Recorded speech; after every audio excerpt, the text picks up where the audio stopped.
So, ladies and gents, welcome to the first of many videos on the channel. In this one, I just want to take you guys through the exact blueprint you should leverage if you want to build a 7 or even 8 figure offer for your development company. And what I like to say to people is building a powerful offer that your dream prospects love is the difference between making 6 figures per year and scaling to 7 or even 8 figures. Now, if you are already doing 7 figures, you're past that 6-figure mark, well done.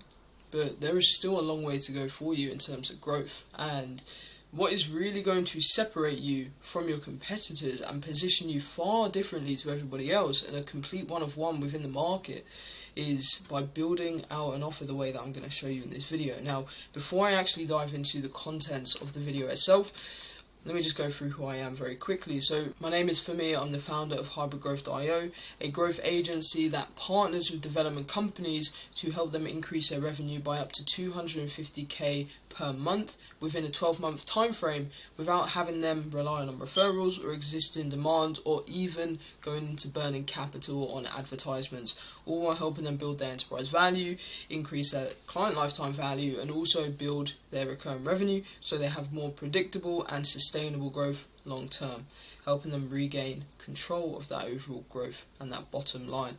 So the ability to align and communicate your value to the market, in my opinion, is essential, and it will actually position you as a true one-of-one in the eyes of your dream prospects. So most development companies, what I see, because I speak to dozens of development founders and CEOs every single month, is that they never master the art of building a good offer within itself, right? They lead with services, app development, SaaS development, bespoke software development, custom software development, IT consulting, software consulting, things like that, instead of leading with value and something that is actually going to communicate the value of their back end on the front end. Right? So this will usually leave development companies positioned as just another development agency to hire, a commoditized service provider that is exactly the same as everybody else that they're trying to get away from in that ocean, instead of having that blue ocean that actually pushes them away from their competitors, creates that distance between them and positions them as a one-of-one that just cannot be touched within the market. So a good offer actually changes nothing about your fulfillment. It's just about how the offer is positioned itself, right? It's how we are positioning what you actually do to make it far more attractive and desirable, well, desired by your dream prospects and those ideal clients that you're looking to bring on board. So it ensures that you're never seen as just another development agency to hire, but instead a company that is desired by many but accessible to few. And what I find is when you're positioned as the best in the space, you can charge premium prices, you can work with dream clients, you start collecting better case studies, which means that you can sell more within that market and attract and generate more attention, more quality attention, and start delivering better results as well. Because you're charging more, you can actually afford A players within the company. There are so many different avenues that you can start going down just by building your offer the right way and making it highly profitable on the front end, so you can start building out a better back end as well within the company. But before I actually dive into what a good offer looks like and what a 7 or 8 figure offer looks like, I want to tell you guys exactly what a bad offer looks like, so you can kind of understand the mistakes that you could have been making with how you positioned your services. So web application development, custom software development, SaaS development, bespoke software development. I hate to break it to you, but your offer is not your service. It has got nothing to do with what you do on the back end in terms of the actual journey. It's all about the destination and where they are going to get to, not how you're going to get them there, right? So your prospects don't actually care about what it is that you do specifically in terms of technicality and software to actually get them to the desired outcome. They just care about what the desired outcome is and when they're actually going to get there with you. So services don't sell as well as what you think they do within the market. So if you are not securing many new clients, you're struggling to book meetings, you're charging lower than you desire due to your competitors having similar pricing points to you, and if you're seen as the exact same as everybody else, a commodity, another development agency to hire, then I'm going to take you through the blueprint, not only how to build the offer, but how to actually position the offer for success, which is just as important, if not more important, than the offer messaging itself. So when you create an offer, On the front end, it is the positioning of your product or service on the back end. So think of it as packaging. If you go into a supermarket and there are some items that you see on the shelf, the thing that draws your attention isn't what is inside the packaging, because you cannot see that thing. But what presses you to buy and what actually influences your choice is the packaging. Is it the colour? Is it what it's called? Is it the brand? Is it the wording that's used? What is it that actually sells you on the thing that is within that packaging? You have to think of it that way, right? So the way you position your product will influence your market's perception of that product, which influences their confidence within it. And their confidence will influence whether or not they buy your product or service. So a great offer will succeed when it is positioned as a vehicle or pathway that escapes a current state to reach the desired one.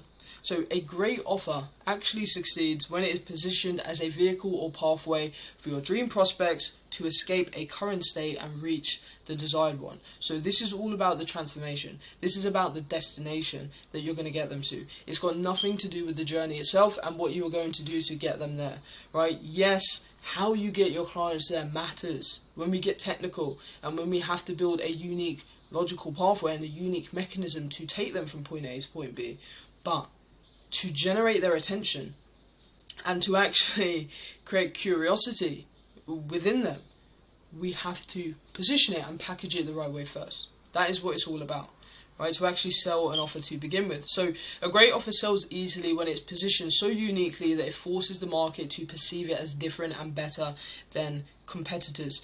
And when building an offer, try to focus on the transformation you will deliver, not the services you will execute to deliver it, right? So being perceived as the exact same as every other software development company with your services will immediately destroy your value. There are only so many ways that you can develop software for any given industry, right?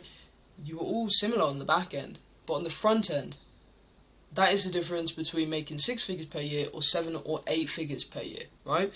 So the 5 steps to a killer 7 to 8 figure offer, there are just 5 core components that I'm going to dive into with you very quickly. The first one is a dream client, the client avatar. So who are you actually looking to serve? What is your, as a marketer, I like to say niche, but you guys may know it better as the industry specifically. Niche is just more hyper specific, so subcategories within the industry.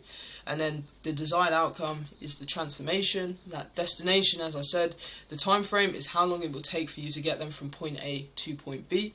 The guarantee essentially is just a safety net to build that confidence and trust within the prospect to get them and influence their choice to actually invest into your services. And then positioning is the unique selling point, which is not mandatory, but I like to say that the way you position your product will be a night and day difference in terms of how it sells and doesn't sell within the market, right? So when it comes down to, I'll explain the last 4 before I go into the client avatar, because that needs a bit more detail for you guys. But the desired outcome is you have to look at where do your clients and your dream prospects want to get to. Where, within a specific time frame, do they want to get to? What difference, what transformation can you deliver that is so unique to the rest of the market, right? Is it an increase in revenue? Is it an increase in profit margins, efficiencies, decrease in certain cycles within a company? What is it that they truly, truly desire? And that is what you dial in on and home in on, right? The time frame, again, is just how long it will take for you to actually execute and get them to that desired outcome. Is it 3 months, 6, 9, 12, 24? Right, we're bringing on a development company. I've got to call them at 4 o'clock actually. We're bringing them on next week, and they are working within the fintech space, and they're working with each client for 12 to 24 months. Right, that is their time frame for them to deliver the outcome that they've promised. The guarantee is just a safety net to essentially just create a safety net for your dream prospects to actually get them to invest, right? Is it a money back guarantee? Is it that you'll work for free? Is it that they'll get 50 free development hours if you don't execute within this time frame? What is it, right? And then positioning, again, is what I just explained before, which is just how you position and package the offer itself within the market. Because on the front end, most development agencies are perceived as the exact same as everybody else. That is a given. There's only so much that you can do to position yourself so uniquely, right? But positioning comes down to how you've positioned your profile on LinkedIn. What does your funnel and website look like? What are you posting on LinkedIn? Do you have video testimonials and case studies? Do you have a value-based sales letter? Do you have a video sales letter? There are so many different components that go into positioning, which is why I said it's a unique selling point to sell people on you and build that one-to-one relationship without you having a conversation with the person first. But it's not actually mandatory to sell someone, right? So in terms of the client avatar, and this is more specifically on the niche and service delivery, what I like to say is the ability to actually dial in on a specific niche is the difference between becoming a specialist and not a generalist. So most development companies want to be everything to everyone but become nothing to no one by extension. So to serve everybody essentially means to serve nobody. If I was to go to a hospital to get my leg amputated, I would much rather have a doctor that has done it 10,000 times than someone that was hired last week and has only done it once and did a fluke job, right?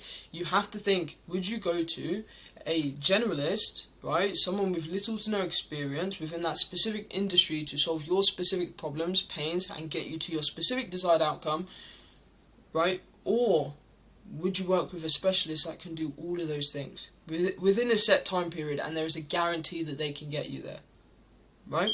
So choosing a niche, again, changes nothing about your service delivery, but it just changes your positioning in the market to increase your value. And leading with a scarcity mindset in terms of opportunities, which, again, with the countless founders and CEOs I've spoken to, this is actually something that isn't spoken about, but it's something that I have highlighted within some founders and leaders. Leading with a scarcity mindset, right, in terms of opportunities. This is what leads to the commoditization of development companies. Wanting to take any development project instead of becoming hyper-focused and mastering just one industry. This is the golden ticket to success, right, within any B2B company. So you need to find your best clients within an industry and leverage those case studies to position yourself as the expert within that market. That is the difference, right? If you're working within the fintech space, do you have good client results? Did you deliver on a specific transformation? Then look at what that transformation and start reselling that within the market, right? This is how it works when it comes down to marketing. You resell the results that you've already gotten within a specific niche, and then you become the expert within that niche with the more case studies you collect and the better client results you actually start generating over time. So the actual formula for the core messaging of the offer that we leverage is we help industry/client avatar to achieve desired outcome within time frame without pain point or risk reversal. Our actual offer as well is we help leaders of development companies increase their revenue by up to 250k per month in 12 months without relying on referrals or existing demand. And then if we want to take it a step further, because at the end we've highlighted pain points, if we want to take it a step further and add that guarantee, that safety net, we could say we guarantee to double your investment in us within 12 months, or we work for free, or you get your money back, something like that, right? Anything that is going to build confidence and trust within the prospect to push them over the line within the sales process to actually get them to invest into your solution. So ladies and gents, that is my exact blueprint on how to build a 7-figure development offer for your development company, and it is the first video on the channel, but there will be many more to come for me to build trust and a one-on-one relationship with you before we potentially hop on a call in the future and talk about what we can do for you within hybridgrowth.io. So with that being said, ladies and gents, I will catch you guys in the next video.